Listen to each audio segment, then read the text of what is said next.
Hello बच्चों, कैसे हो? उम्मीद करता हूँ बढ़िया होंगे। और आज की क्लास में हम लोग ये सारे इंपॉर्टेंट सवाल करेंगे। अगर आपको सिलेक्शन 100% निकालना है तो इस तरह के सवाल आपको आने चाहिए, क्योंकि बहुत ही आसान क्वेश्चन तो हर बच्चा कर लेता है, लेकिन जब इस तरह के क्वेश्चन पेपर में पूछे जाते हैं तो वो वहां पे अटक जाता है। और क्योंकि यहाँ पर पास होना काफी नहीं है, आपको आना है मेरिट लिस्ट में नंबर, और मेरिट लिस्ट में नंबर उन्हीं बच्चों का आएगा जिनका 100% यानी कि 100 में से 98, 99 इस तरह के मार्क्स होंगे, वही वहां पे सर्वाइव कर पाएंगे। तो चलिए शुरू करते हैं। वीडियो को लाइक और चैनल को सब्सक्राइब कर लेना। दो संख्याएं 3 और 4 के अनुपात में है, यदि उनका लासा 240 है तो छोटी संख्या क्या होगी। देखो यहाँ पर हमारे पास दो संख्या ए और बी, और इनका अनुपात है हमारे पास 3:4, और साथ ही इनका एलसीएम भी दिया गया है। एलसीएम है 240। तो बताओ छोटी संख्या कौन सी होगी। तो बच्चे पहले ध्यान से देख लो, ये अनुपात में जो अनुपात छोटा है वही हमारी छोटी संख्या होगी, मतलब कि हमें ए फाइंड करना है। अब छोटी संख्या ज्ञात करने के लिए आपको क्या करना होगा, जो भी आपको एलसीएम दिया है, यहाँ पे एलसीएम क्या है आपका 240, इसको डिवाइड कर देना इन दोनों अनुपात के गुणनफल से, यानी कि 3 × 4 मल्टीप्लाई से, और मल्टीप्लाई बाई छोटी संख्या यानी कि ए ज्ञात करना, तो एक अनुपात है 3, तो 3 से ही मल्टीप्लाई करेंगे। सोल्व करेंगे इसको, 240 डिवाइड बाई 12 इंटू 3, सोल्व करेंगे 3 12 दूनी 24 जीरो, तो एज इक्वल टू हो जाएगा 60। Is equal to 60, option number 3 आपका राइट आंसर। अगर आपसे पूछ लेता कि बड़ी संख्या बताओ या फिर दूसरी संख्या, तो ऐसी कंडीशन में जहां हमने यहाँ पे 3 किया था, 3 की जगह दूसरी संख्या यानी कि बड़े वाले अनुपात को ले लेते तो बड़ी संख्या आ जाती। दोनों संख्या निकालनी है तो 160 आ गई, यहाँ पे 3 की जगह 4 रखेंगे तो आपकी दूसरी संख्या आ जाएगी। क्लियर बच्चे? कोई डाउट है तो कमेंट बॉक्स में जरूर पूछना, और साथ ही वीडियो को लाइक और शेयर कर लेना, जिससे कि हर बार आपको सबसे पहले क्वेश्चन मिल सके। अगला क्वेश्चन देखते हैं। 90 किलोमीटर प्रति घंटे की चाल से, यहाँ पे चाल दी हुई है गाड़ी की स्पीड, स्पीड है हमारी 90 किलोमीटर प्रति घंटा की स्पीड से जा रही कोई रेलगाड़ी 75 मीटर लंबी रेलगाड़ी एक बिजली के खंबे को कितनी देर में पार करेगी। देखो, जब कोई रेलगाड़ी किसी बिजली के खंबे या फिर किसी आदमी को पार करती है, तो ऐसी कंडीशन में उसकी जो दूरी होती है उसकी लंबाई के बराबर ही होती है। तो यहाँ पर अगर हम डिस्टेंस की बात करें तो डिस्टेंस हमारे पास 75 मीटर होगा।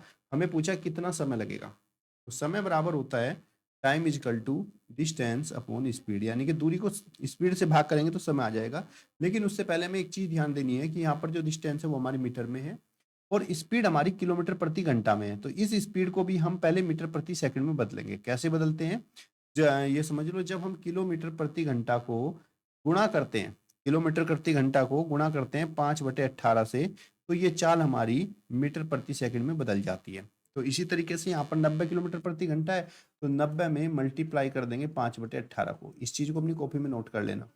सोल्व करेंगे 18 पंजे 90, तो आ जाएगा पंजो पंजो 25। तो यहाँ पर जो इसकी चाल है वो 25 मीटर प्रति सेकंड आ गई है। समय बराबर होता है दूरी बटे चाल। दूरी है हमारे पास 75 मीटर और चाल हो गई 25 मीटर प्रति सेकंड। 25 या 75, तो आ जाएगा 3। ये क्या है, मीटर प्रति सेकंड। तो अब जो समय हमारा आएगा वो सेकंड में आएगा, तो हमारा जो समय लगेगा उसको 3 सेकंड लगेगा। ऑप्शन नंबर 3 आपका राइट आंसर। ये वाला क्वेश्चन इंपॉर्टेंट क्यों है, क्या चीज इसको इंपॉर्टेंट बनाती है? इसको इंपॉर्टेंट बनाती है इसकी यूनिट, क्योंकि ये देखो यहाँ पे 90 किलोमीटर प्रति घंटे में दी गई है चाल, और हमारी जो दूरी है वो मीटर में दी गई है। तो पहले हमें चाल को किलोमीटर प्रति घंटे से मीटर प्रति सेकंड में बदलना होगा, जिसके लिए फॉर्मूला इस्तेमाल करेंगे। बहुत सारे बच्चे गलती क्या कर देते हैं कि वो दूरी को तो 75 रख लेंगे और स्पीड को सीधा 90 रख देंगे, तो गलत हो जाएगा, क्योंकि यहाँ पर हमारी यूनिट पे हमें ध्यान देना है। अगला प्रश्न देखिए। अगले प्रश्न पे भी कुछ बातें हैं जो आपको इसको आसान बना देगी। जैसे कि ये सवाल है आपका 7702 divide by 4396 plus 25.11 into 45.88 equal to question mark into 15 है। तो प्रश्न चिन्ह के स्थान पर लगभग मान क्या आएगा। तो ये जो यहाँ पर लिखा हुआ है ना लगभग मान, यही आपके सवाल को आसान बनाएगा। कैसे बनाएगा, देखो यहाँ पर है आपका 7700, 7700 है, तो आपका हम क्या करेंगे 7702 किसके लगभग हो जाएगा, ये आ जाएगा 7700 के आसपास, और इसको भाग करना 43.96, तो ये लगभग वैल्यू हो जाएगी आपकी 44 के बराबर। पास की वैल्यू रखनी है जब भी लगभग कहेगा, फिर प्लस करेंगे 25.1111 है तो लगभग 25 के पास हो जाएगा, और 45.88 है, ये कितना है 45.88, तो ये लगभग आपका 46 के आसपास हो जाएगा। Is equal to question mark की जगह एक्स ले लो और इंटू में 15। अब यहाँ पे सोल्व करेंगे, इसको काट देंगे, 11 चौक 44, 11 सत्ते 77, जीरो 4 से इसको भी काट देंगे, 4 एकम 4, बचे कितने 3, 4 सत्ते 28, 4 पंजे 20, तो आपका हो जाएगा 175 प्लस 25 और 46 की यहाँ पर हम लोग गुणा करेंगे, तो ये आ जाएगा आपका 1150 इज इक्वल टू एक्स। देखो जो गुणा में होता है ना वो इधर आकर डिवाइड में चला जाता है, तो ये 15 हो जाएगा। अब इसको प्लस करेंगे, 5, 7 और 5 12, 1 और 1 2 और 1 हासिल 3 और आपका 1, तो ये आपको हो जाएगा 1325 डिवाइड बाई 15। अब हम 1325 को 15 से डिवाइड करेंगे, 1325 को 15 से डिवाइड करेंगे तो आपका आंसर आएगा लगभग 88 दशमलव कुछ आएगा। तो हमें बताना लगभग मान, तो लगभग मान हमारा 88 हो जाएगा। ऑप्शन नंबर 1 आपका राइट आंसर। तो जब भी आपको यहाँ पर लगभग दिया जाए तो लगभग का मतलब है उसके आसपास की वैल्यू से हमें इसको सोल्व करना है क्वेश्चन। अगला प्रश्न देखिए, ध्वनि की चाल 330 मीटर प्रति सेकंड है, यहाँ पर हमें स्पीड दी है 330 मीटर प्रति सेकंड और गर्जना के बाद 10 सेकंड बाद आती है, गर्जना के बाद 10 सेकंड बाद आती है, समय है हमारे पास 10 सेकंड। हमें बताना है बादल से कितनी दूर है, तो दूरी बराबर क्या होती है, दूरी बराबर होती है चाल गुना समय, स्पीड इनटू टाइम। स्पीड है 330 और समय है 10, हल करेंगे तो हो जाएगा 3300 मीटर, लेकिन आंसर तो इसमें नहीं है, आंसर सब किलोमीटर में है। अब इस मीटर को किलोमीटर में बदलेंगे और आपको पता है जब मीटर को किलोमीटर में बदलते हैं तो उसको डिवाइड करते हैं 1000 से, 1000 से भाग करने पर वो क्या हो जाता है, मीटर में बदल जाता है।